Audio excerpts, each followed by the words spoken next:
Sir வாழ்க்கையில இருக்கிறத வச்சு நிறைவடைகிறதுக்கு சந்தோஷப்படுறதுக்கு தெரியணும் சார். வாழ்க்கை அனுபவிக்க இது இல்லையே அது இல்லையேங்கிறது அந்த சைடு, இருக்கிறத அனுபவிக்க பேர் தான்டா வாழ்க்கை, அது எங்க சைடு. மின்னல் வெளிச்சத்தை பார்க்க முடியலன்னு வருத்தப்படாத, குறைஞ்சபட்சம் ஜன்னல் வெளிச்சமாவது நம்ம வீட்டுக்குள்ள வருதுன்னு சந்தோஷப்படு. எங்க தோட்டத்துல பட்டாம்பூச்சியே வரமாட்டேன்னு கவலைப்படாத, நம்ம சமயக்கட்டில கரப்பாம்பூச்சி இல்லாம இருக்குது அது வரைக்கும் சந்தோஷப்படு. நான் பால்கனில நிக்க முடியலன்னு வருத்தப்படாத, தெருவுல நிக்காம கடவுள் வச்சுக்கிறான் அது வரைக்கும் சந்தோஷப்படு. சார் வாழ்க்கைனா என்ன சார்? ஒரு டாக்டர் கிட்ட போய் வாழ்க்கை என்னன்னு கேளுங்க, பிறப்புக்கும் இறப்புக்கும் இடைப்பட்ட காலம் வாழ்க்கை, தப்புன்னு முடிச்சிடும்.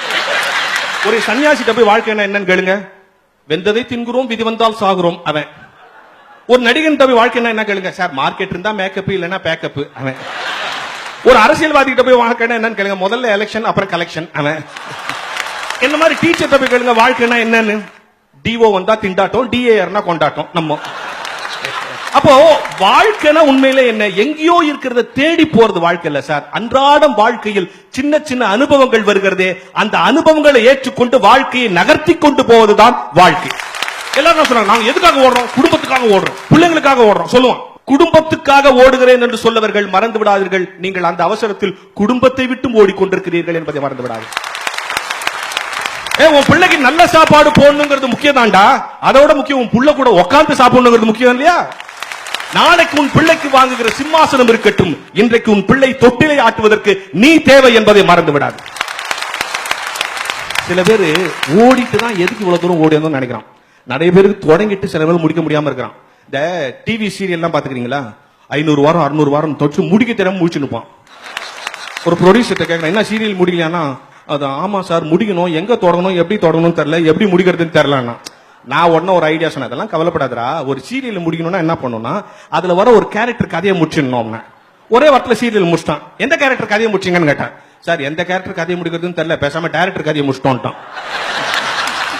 நமக்கு சார் நம்ம வாழ்க்கையில திருப்தி, நம்ம வேலையில திருப்தி, நம்ம சார்ந்து இருக்கிற ஊர்ல திருப்தி, நமக்கு கிடைச்சிருக்கிற அவைலபிள் ஆப்பர்ச்சுனிட்டியில திருப்தி அடைக்கிற பழக்கம் கிடையாது. இப்ப கண்ணாடி முன்னால நிக்கிற எல்லாருமே என்ன நினைக்கிறான், இன்னும் கொஞ்சம் உயரமா இருந்திருக்கலாம், இன்னும் கொஞ்சம் சவுப்பா இருந்திருக்கலாம், இன்னும் கொஞ்சம் முடி இப்படி நினைக்கிறான். எல்லாம் நினைக்கிறானா இல்லையா? கடவுளுக்கே கரெக்ஷன் சொல்றான், இப்படி இருந்துக்கலாம் இப்படி இருந்துக்கலாம் இப்படி இருந்துக்கலாம், இப்படிதான் இருந்துட்டோமே அதுக்கப்புறம் இப்படி இருந்துக்கலாம். ஒரு சுவாரஸ்யமான செய்தி சொல்லவா, மனிதன் என்று சொல்கிறார்கள். இப்ப கீழே பாதம்ன்றான், நான் ஒரு அடி எடுத்து வச்சா மலையினுடைய அடிவாரத்தை அடின்றோம். அப்புறம் அடுத்தது கால், உடம்ப 4 துண்டா போட்டா இது கால் பகுதி, அதனால இது கால். கீழே விழுந்த முதல்ல முட்டுது, இது முட்டி. அப்புறம் இது அரை, உடம்ப பாதியா வெட்டினா இது அரை. இந்த அறையில கட்டுற கயிறுக்கு பேர் தான் அரை நான் கயிறு. அததான் நம்மளால அண்ணா கவரும்ட்டான்.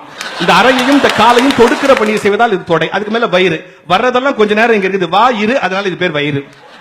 இது கழுத்து, இந்த உடம்பையும் இந்த தலையும் இழுத்து கட்டி வச்சிருக்கு கழுத்து. இது முடி, இதுக்கு மேல ஒண்ணும் இல்லை தோட முடி, அதனால இது பேர் முடி.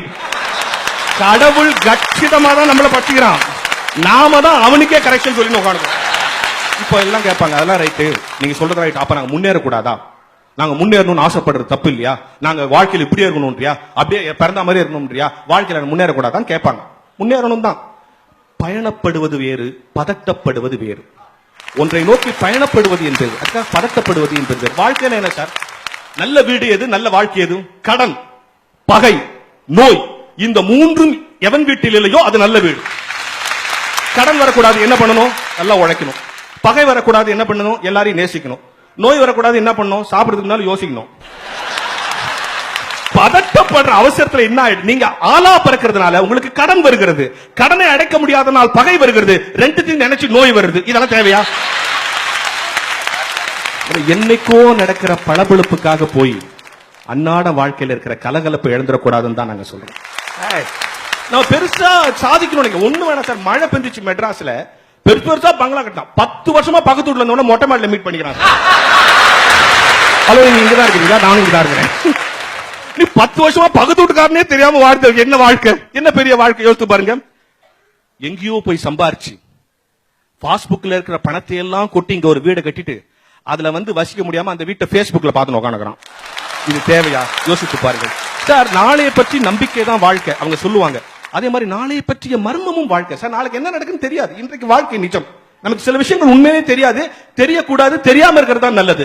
ஏன் மீசை முளைக்கிறது ஆணுக்கு தெரியாது, ஏன் பெண்மை பூக்கிறது பெண்ணுக்கு தெரியாது, ஏன் பற்கள் முளைக்கிறது மடலைக்கு தெரியாது, ஏன் மரணம் அழைக்கிறது முதுமைக்கு தெரியாது, ஏன் மனிதன் அழுகின்றான் கடவுளுக்கு தெரியாது, கடவுள் எங்கு இருக்கின்றான் மனிதனுக்கு தெரியாது, எல்லாமும் எல்லாருக்கும் எப்போதும் தெரியாது, என்றாலும் வாழ்கின்றோம் ஏனென்று தெரியாது.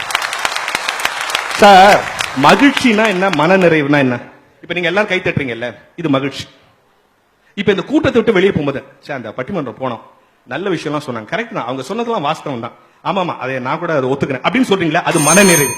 இந்த மகிழ்ச்சி மறைஞ்சிரும், ஆனா அந்த மன நிறைவு நிலைக்கும். ஆகவே கடவுள் எனக்கு இது கொடுக்கல அது கொடுக்கல, இவ்வளவு பெரிய வாழ்க்கையை கொடுத்திருக்காரு, இது போதாதா? இந்த வாழ்க்கை வச்சு மேல திருப்பி திருப்பி வாழ்க்கை கொடுப்பாரு. இப்ப கல்யாண மாலை இருக்குது, ஒருத்தர் வராரு, கல்யாணம் பண்ணிக்கிறாரு, போயிட்டு அதுல இருந்து அவர் வாழ்க்கை வந்துடும். அதை விட்டுட்டு நான் கல்யாண மாலைக்கு ரெகுலர் கஸ்டமரா இருப்பேன்னு சொல்ல முடியுமா?